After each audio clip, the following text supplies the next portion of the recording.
presidente. Yung legacy ni President Rodrigo Duterte, kung akong tatanungin, peace and order.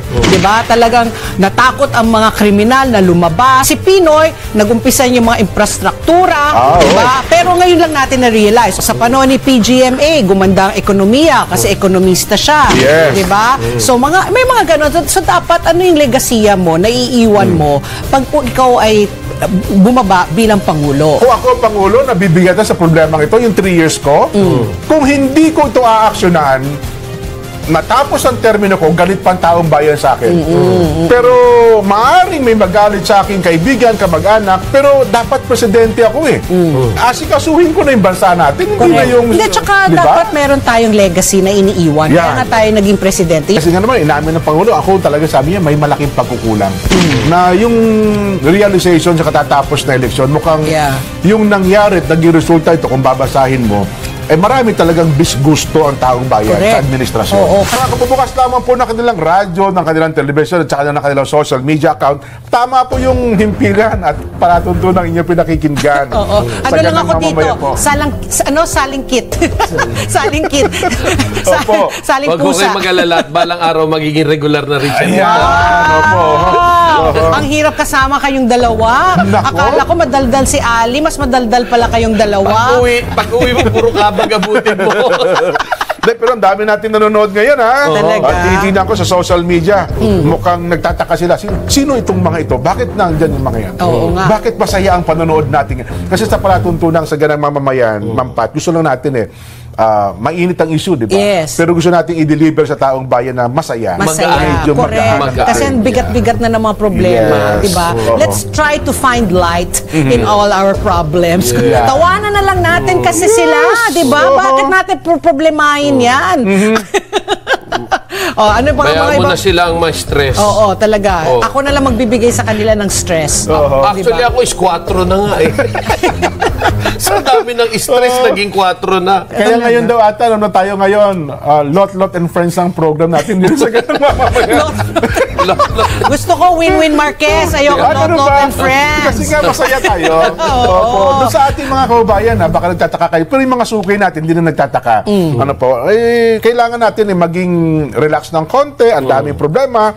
Gaya din po ng Pangulong Bongbong, ang daming problema eh. Correct. Pero kung kayo si Pangulong Bongbong, kayo nasa sapatos niya, sino tatanggalin niya para gumaan-gaan ang problema? Marami. Talaga, sasabihin ko? Baka wala na akong programa bukas na papasukan. Pwede ba natin makakontakt si Kung Toby? Bukas sabihin na sa akin ni PCRV, ba't huwag ka nang pumasok bukas? Bakit po? May tumawag na sa amin na huwag ka nang pinapapasok. Ay, wala. Lot-lot rin ako. Ay, nako. Hindi, kasi gusto natin tulungan ng Pangulo. Alam mo, hindi naman tanga siguro yung Pangulo. Alam naman ng Pangulo siguro kung sino yung mga hindi nakakatulong sa kanya. Cambridge University ang Pangulo, ha? Cambridge. Oxford. At saka diba, sabi nga niya dun sa interview na magkakaroon ng magbabalahas, Magbabalasa. ng cabinet. Meron mga lumabas na na they're reviewing the accomplishments ng mga cabinet members. Performance. Pero kasama ba dyan yung ibang... Si Insan? Hindi, yung ibang lugar. Kung si Insan yan, meron yan, syempre, di ba? Kasi maski nasabihin mo, sila, autonomous, di ba, 3 branches of government, meron pa rin, na-flex pa rin ng presidente yung kanyang gusto. Pero alam natin ang katotohanan, bagamat autonomous sila, ang speaker talaga, pagka ayaw ng Pangulo, hindi ka magiging speaker. Correct. You have to have the numbers. Sa Senado kasi ibang komposisyon. May botohan kasi sila. Di ba? Na independente. Pero sa Congress... Sa lower house may botohan din naman. Pero... kumbaga, nakakasano muna. Bago magbotohan, nakakasana. Alam na nila kung more or less sino yung mga front-runner. Di ba? So si Mampat pala, maraming tatanggalin. Ikaw, Kuya Benny, ilan ang nakalista sa'yo? Sabi ni Mampat kasi ayaw Ayoko kasi baka hindi na ako makabalik bukas sa show ko. Pati ikaw ba natawagan ka ng yung sa gag order? Sa gag order? Buti na lang wala pa. Wala pa tumatawag sa akin. Mamaya konti. Siguro mga 6:10. 6:10 may tatawag na sa natin, may tatawag na siya, magkakaroon ka ng gag order.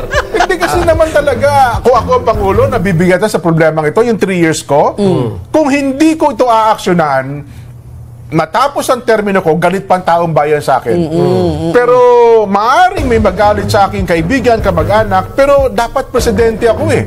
Asikasuhin ko na yung bansa natin. Hindi na yung... Hindi, tsaka diba? dapat meron tayong legacy na iniiwan. Kaya nga tayo naging presidente. Yung legacy ni President Rodrigo Duterte, kung akong tatanungin, peace and order. Diba? Talagang natakot ang mga kriminal na lumabas, nabawasan ang mga gumagamit ng droga. Yun talaga. Tandem.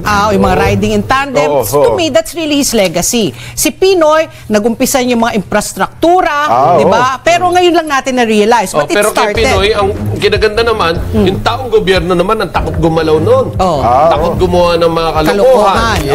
Tsaka yung nawala ang wangwang noon. Nawala ang wangwang. Sa panahon ni PGMA, gumanda ang ekonomiya kasi ekonomista siya. Di ba? So, may mga ganon. So, dapat, ano yung legasiya mo, naiiwan mo, pag ikaw ay bumaba bilang Pangulo. So, meron ay malaki. Bitin siya eh. Maraming hindi nakapagtapos, ano? Oo, di ba? Maraming hindi nakapagtapos. Hindi, di ba? Yung termino.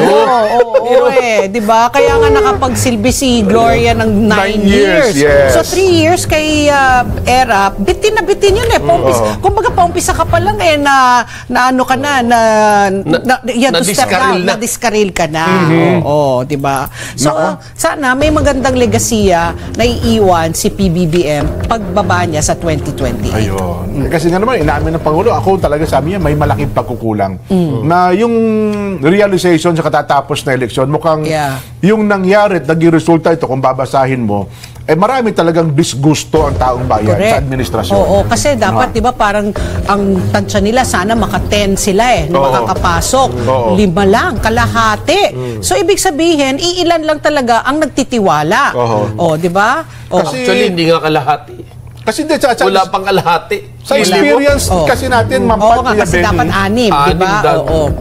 Sa ano natin, kung sa pag-uusapan politika, yung midterm elections kasi, diyan mo makikita ang puwersa ng Pangulo. Barometer. Yes. Kasi pag midterm, automatic administrasyon yan. Correct.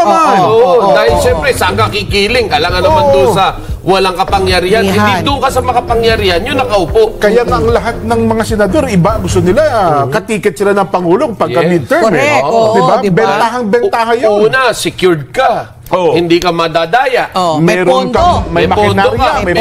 May makinarya. Lahat kompleto. Pero teka lang, speaking of pondo, totoo ba yung 20 billion? Sabi ni Spano, may tinawag sa'yo ni Kung Toby. Chika natin, on there. Wala, hindi namin na pag-usapan yung 20 billion. Sabi ko, hinahanap yung 20 billion eh. Oo, kung nasaan na punta eh. Hindi ko alam Sino ba nagsabi ng 20 billion na yan? Kasi yung sinabi, kasi daw ang ibinigay na pondo, campaign fund. Isa campaign manager, tapos sa Mindanao ay si Anton. In fairness to Kong Toby nung pinag-usapan namin yan, bago pa nung siyang campaign manager, sabi niya, alam mo, basta pagdating sa pera, hindi ako naghahawak ng pera. Campaign manager ako, pero hindi sa akin yung pera. Sabi niya, pinapaubaya niya sa iba daw yun kasi ayaw nga niya na maging kumbaga parang maging issue sa kanya. Kasi we were proposing, sabi ko, Kong Toby, baka gusto mo yung mga meeting de avance, di ba? Bright light ang gagawa. Sa niya nakupat, sabi niya, basta dyan wala akong campaign manager lang ako, pero pagdating sa pera, hindi ako kumakawa. Kasi speaking of 20 billion, 12 kandidato mo, di meron ka na agad tag 1 billion mahigit. Di ba? Bagamat ang isang senadora ngayon, gumastos na ng 3 billion. Ay, nako, alam naman natin yan. Hanggang sa Mount Pulag daw na meron siyang poster. Mount Everest, wala? Ay, parang wala na. Hindi naman yung sakop ng Pilipinas. Mount Pulag lang. Kasi Pilipino dun eh. Baka may nakampanya sa Mount Everest, di ba? May umakit na mga Pilipino eh. May na-interview kami isang political analyst eh. Sabi niya, yung isa grabe, sabi niya, umakit ako sa Mount Pulag para mag-hiking. Nagulat ako, may poster pa rin niya. Grabe. Grabe yun, ano? Oo, grabe, di ba? Kaya pala, bilyon daw ang ginas. Ang tanong ko, gumastos ka ng gano'n, nababawi mo yan sa loob ng 6 na taon ba yan? Ikaw ng real estate. Hindi, kasi ang sweldo ng senador, wala pang 200,000. Hindi. Ito 200 ba? Parang 400, 300 something. Hindi, meron din namang politiko. In fairness, Hindi, yung malinis na sweldo lang. In fairness, no? Meron din kasi politiko na tumakbo talaga para sa bayan. Hindi para sa bayad. Alam mo yun? Pero kung para sa bayad? Hindi, para sa bayan, nahanda akong sumugal, ubusin ko pera ko, makapwesto lang ako para matulungan ko ang bayan ko. Pero ganun. 3 bilyon? Sa dami ba naman ng lupain at bilyon-bilyon sa labi? Ano ba lang naman yung 3 bilyon? Gakurot lang yan. Gakurot lang Hatching lang yan. yun, hatching. Kasi kapag ka negosyante ka, pag gumastos ka nun, laging inisip po, ROI. Ay, hindi naman. Sa akin, personally, na-experience ko yan na darating ka sa isang lugar para lang talagang magsakripisyo. Meron pang taong ganyan. Pakilala mo nga sa amin, ka Benny. Hindi ko pa nakikilala Baka yung maging kaibigan namin ni Mang Pat. Meron ganun.